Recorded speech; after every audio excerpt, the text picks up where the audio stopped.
India में illegal mining होती है?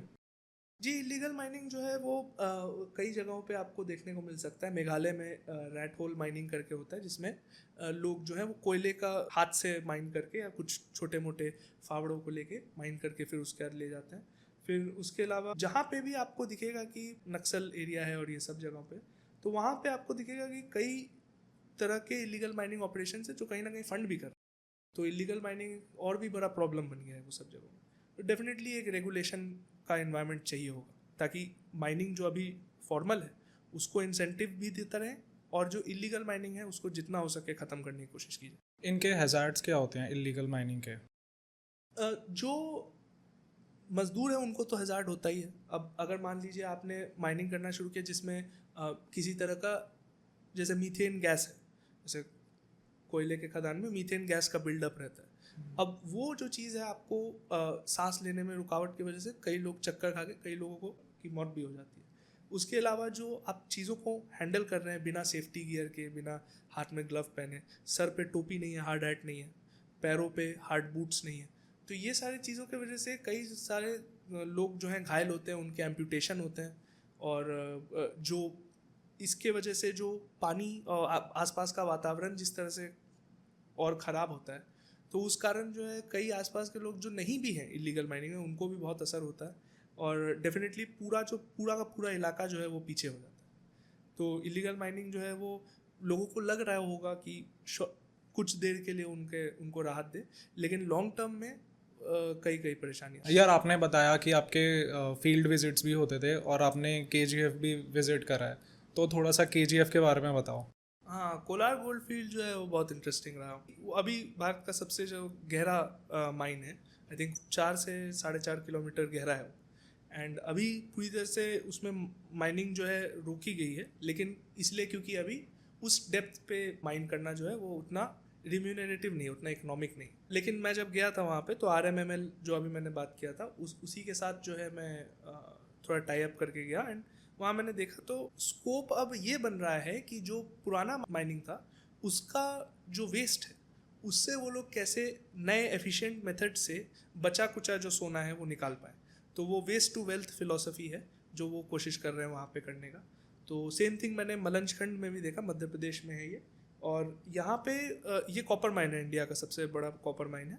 तो यहाँ पे इन्होंने जो यही जो पुराना जो खदान से निकाला गया जो मलबा था उससे ये अभी हर दिन 1 किलो सोना और 11 किलो चांदी निकाल रहे हैं। ये वेस्ट से निकाल रहे हैं? जी। तो वो क्योंकि समय के साथ अब ये 100-200 साल से चल रहा है, अगर खदान समय के साथ जो टूल्स है, टेक्नोलॉजी है, वो बेहतर होते जाता है, तो इसीलिए अब वो और बारीकी से जो है निकाल पा रहे हैं चीज़ों को। और इस तरह से हमने देखा कि जो फील्ड वर्क है वो कई तरह से, मतलब जैसे आपका थोड़ा दृष्टिकोण, जो पर्सपेक्टिव है वो बदल देता है। यार, केजीएफ मूवी में जो दिखाया है कि वहाँ से टन्स ऑफ गोल्ड निकला है, तो वो एक्चुअल है? जी, एक समय पे डेफिनेटली टन्स ऑफ गोल्ड है, इसलिए 4.5 किलोमीटर का आपको वहाँ पे खदान मिलेगा जो गहराई तक है। लेकिन वो मूवी जो है, जो टाइम पीरियड जिसमें वो बता रहा है वो शायद थोड़ा सा पहले की बात है, क्योंकि ये माइंस जो है आई थिंक अंग्रेज़ों के ज़माने में ही जो है पूरी तरह से माइंड आउट थे एक हद तक। फिर उसके बाद 2-3 बार और एक्सप्लोरेशन किया गया जितना मेरे को समझ है। एंड उसमें वो पाया गया कि जो सोने का अभी दाम है मार्केट में, उस हिसाब से जो है वो थोड़ा सा घाटे में जाएगा अगर उस लेवल पे, क्योंकि आप समझिए 4.5 किलोमीटर पे जो तापमान है वो अपने आप में मतलब बॉइलिंग पॉइंट तक पहुंच जाता है, क्योंकि आप धीरे धीरे और नीचे जा रहे हैं, अब वहाँ हवा नहीं चल रहा है, और ऊपर से नीचे जो मैग्मा है, लावा है, वो सारे का भी एक असर बैठता है, और भी तरह की चीज़ें हैं जो इसके पीछे होती है जिसकी वजह से तापमान बढ़ता है जैसे जैसे आप नीचे आते हैं। तो उस पसीने भरे दुनिया और पूरा मतलब वेंटिलेशन प्रोवाइड करना, ये देखना कि आप पानी के वजह से आप जो पानी उस वहाँ पे जो ग्राउंड वाटर है वो लीक करके पूरी तरह से उसको डुबा ना दे, तो इस तरह की चीज़ों को करने के लिए बहुत ज़्यादा एक्सपेंसिव इक्विपमेंट और सब कुछ चाहिए होता है। तो ये सब मिला जुला के अब अभी जो है वो उसको नहीं, लेकिन हाँ वो मूवी बहुत इंटरेस्टिंग है।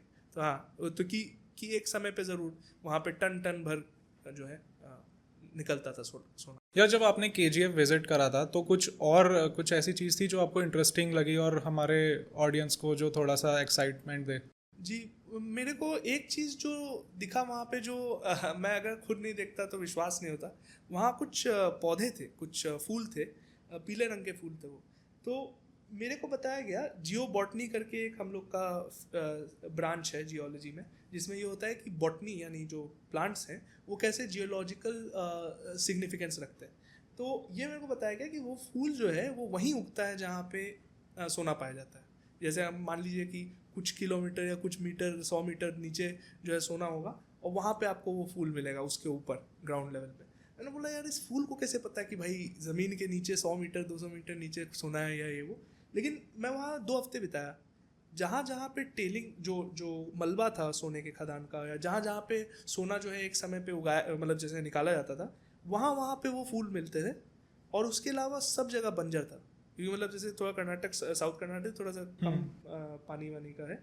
तो मैं देखता था कि यार ये वाला फूल, मैं फ़ोटो भी फिर उसके बाद लिया उसका ये पता लगाने के लिए, तो लेकिन ये फूल और कहीं पे क्यों नहीं मिल रहा है। तो बाद में मेरे प्रोफेसर लोग जो मेरे साथ आए थे तो उन्होंने बताया कि ऐसा माना जाता है कि सोने को घोल के जो ग्राउंड वाटर है वो थोड़ा थोड़ा करके अगर ऊपर भी आए तो वहाँ पे उस सॉइल में बहुत छोटे तादाद में वो सोना जो है मिलता है, इतना कि हम लोग उसको कुछ यूज़ नहीं कर सकते। लेकिन ये फूल जो है उस सोने से बहुत प्रभावित होते, बहुत उनको बेनिफिट होता है, तो इसलिए वो वहाँ पे एकदम बहुत भारी मात्रा में आपको मिलेंगे। तो मेरे को वो देख के लगा कि अच्छा जियो बॉटनी एक्चुअल में तो। लेकिन अब ये है कि इस तरह का चीज़ मैंने 1-2 और जगह भी सुना, कॉपर माइंस के लिए, जिंक माइंस के लिए और ये सब। तब मेरे को जाके मतलब थोड़ा सा लगा कि ठीक है, मतलब मैं पूरी तरह से कन्विंस शायद ना हूँ, क्योंकि होता है ना कभी कभी कि ये हो रहा है और ये दूसरा चीज़ है, दोनों कनेक्टेड है कि नहीं ज़रूरी नहीं है। तो वो चीज़ को ध्यान में रखते हुए और डेफिनेटली इसके बारे में मैं पढ़ना पसंद करूँगा। लेकिन हाँ, एक पौधे से ये बता देना कि सोना है यहाँ पे, वो एक चीज़ है जो वहाँ पे मैं देखा।